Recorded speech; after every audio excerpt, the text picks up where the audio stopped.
Welcome, everyone. I'm here with Desiree. Desiree, welcome. Well, thank you for having me, as always. Indeed. So good to talk with you. It was great to look over your application to CMC. I knew immediately upon seeing some of your stuff online, we need to have this person at CMC. So, Why, thank you. Indeed. It's been a lot of time creating content, so I'm hoping that it is getting to the people for the way to solve the problems that they have. So. You are prolific with your social media efforts. The drive across the country you did for a conference you went to was really interesting. But you're really so genuine and so real. It's fantastic. What are some of your? How did you learn what you know about video and video production and everything video? I really should say, and how. Of course, we'll talk about how you applied it. But yeah. Where did you learn some of these natural, authentic skills that you have brought to the table?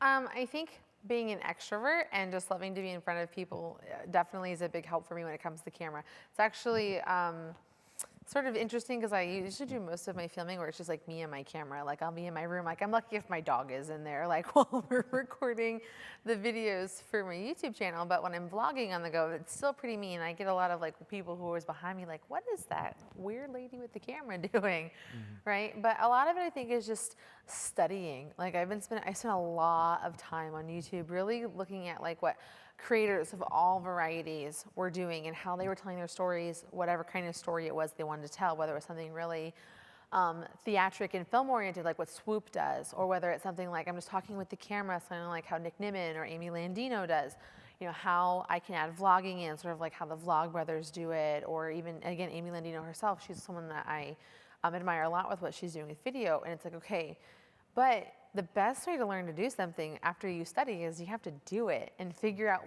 what is the right way for you to tell your story. And it's gonna take time and play, and you're always evolving. Like my first vlog is totally different than my most current one because I've changed, my tech has changed, my environment has changed, what I'm doing is changing. And so it's about capturing it and trying to tell the story along the way. Yeah. Humans have been camera shy, many of us, for a long time. And I'm not sure why that is or who invented that as a phrase, but whoever it was just really was not a good human being because they have single-handedly made us all be camera shy, perhaps. Well, they put a term to it. I think camera shy is sort of in sync with stage fright. Yeah. People don't I think what the people get really hung up with when it comes to like the specifics of camera shyness is seeing themselves back. Like it's kind of weird seeing that mirror of yourself. You're like, man, do I look that weird? Do I really sound like that? What's going on with my teeth and my hair? And people just get so hung up on all of these things. But at the end of the day, I always tell people like, this is actually what you look like. This is actually what you sound like. So just be yourself and have a conversation with somebody. And it's definitely not easy and it definitely takes time, but the more you do anything, the better you'll get at it, especially when you know that what you're trying to purvey, specifically when it comes to video and whether it's marketing your business or telling a story, is someone wants to consume that content. They want to connect with you and learn from you, so just do that. I always also like to tell people like, look, you literally talk to people every single day in your business. Like we have whole networking events at conferences like this or out in the real world for normal things like BNIs and conferences, and there's just so much. And you're literally talking to people. Just pretend like you're at just another one of those events when you're in front of that camera. Got it. Tell us a little bit about your session. You know, tell what great learning are you bringing to the table to these CMC fans and attendees that are dying to learn from you. So we're talking about video content distribution. I have sort of created, I call it the video marketing blueprint, where it allows for you to create one piece of content as sort of like your master piece of content and distribute it to all the places that people want to consume content. I have a client right now that we're doing a bunch of work in the military spouses space, and when we were gathering all of the data to figure out what we should be saying in these videos, a lot of people were telling us, you know, I think videos are great, but I would actually prefer to read the information that you're talking about needing. And so it's like, okay, how can we take this piece of content, but give it to them in a way that they want to consume it? So like maybe for like, in this specific client's case, 80% of people wanted a video, but 20% of them wanted to read. So we have to find a way to take that one piece of content and distribute it into the different channels. So we create a blog for them and short form content and text-based video for people that want to consume in that sort of way. So we're really diving into what to create for your business, where to put it, and then how to segment it down through all of the different channels for it to be seen in a short-term and long-term marketing strategy. Some of your videos talk about taking your boring business and make it interesting. Yeah. First of all, that is a very radical marketing concept, because I don't think people want to think about their businesses as boring, but in fact they are boring, but maybe because they make money for them, then they're not boring. But talk about that, and do you have to in fact educate people on the fact that their content might be really boring what they're creating, and then once you do that, say, look, I mean, tell us a little bit about transforming boring companies into something more interesting with video. Yeah, obviously. so like for our niche within our business, like I even address my audience when I start my podcast or when I'm starting my YouTube channel, saying, hey, boring businesses, like welcome to your educational piece for today, right? And I think for me, I've been doing social media marketing for about 10 years now, and I always run into people, like the majority of the people I run into, they have a very consistent business. It's a business everyone needs. It's a business that you can kind of like find one in every neighborhood in the world. So dentists, chiropractors, roofers, nonprofits, even here at this conference, there's someone who's in the automotive business, and they sell a specific like lug nut for cars. Like, how specific and boring is that, right?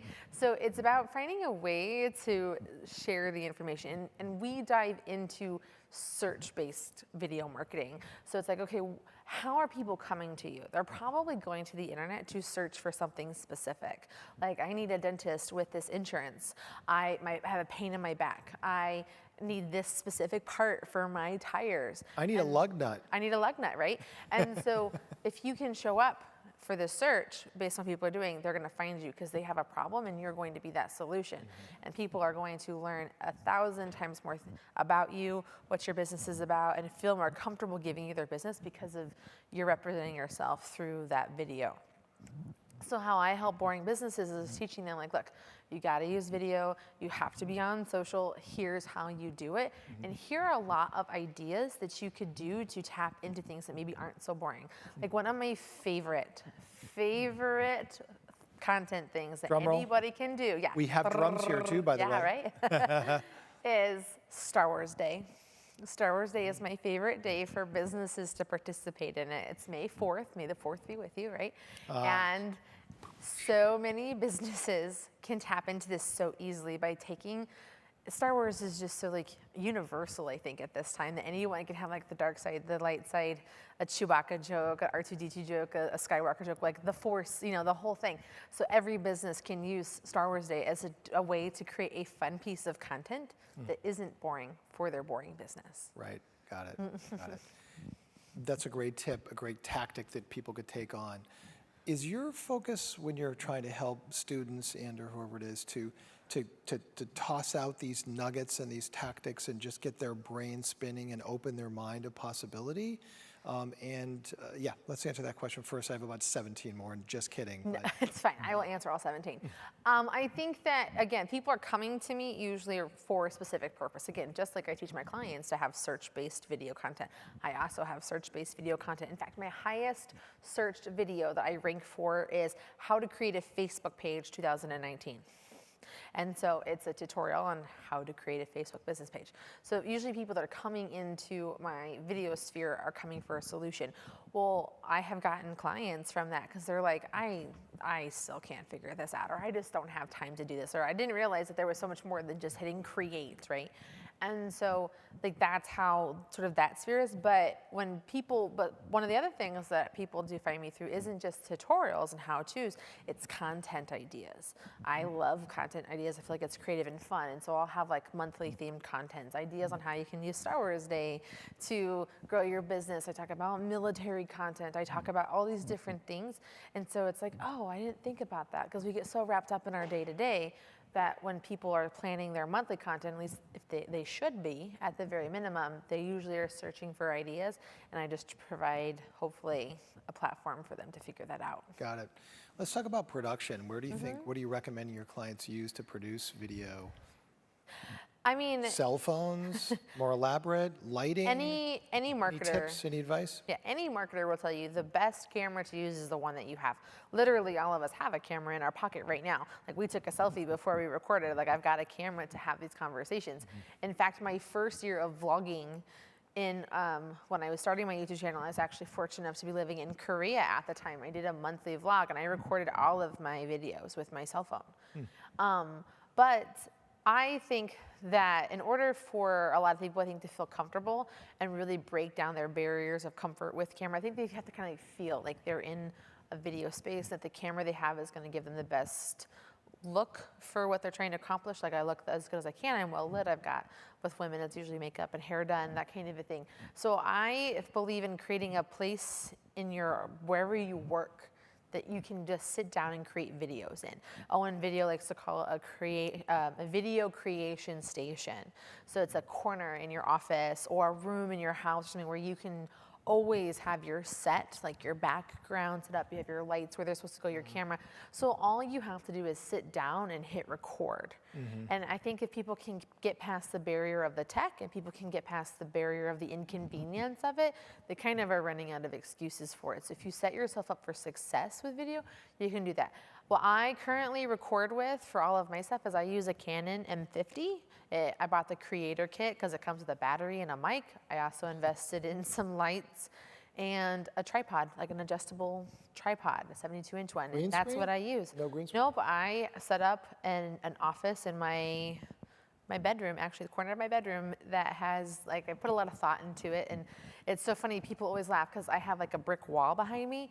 Straight up, guys, it's totally a fake piece of like photography camera. Like, my walls are like beige stucco. Like, it's a total, but it's like I make it like when it comes to your set, it just has to look good on camera. It doesn't have to look good in real life. Yeah. So. Fantastic. Well, it's really great to have you with us. Yes, it's been awesome. This is a wonderful conference. I love the comedy. I love the theme of it. And I loved how so many people have gotten so many huge takeaways they never had any other way. So. Fantastic. Well, we'll look forward to having you back. You've done a great job. Can't wait to see how your workshop goes tomorrow. You're going to have some great fans in there too. Awesome. Thanks, Byron. Great. Thanks. Right on. Yay. Bye, everybody.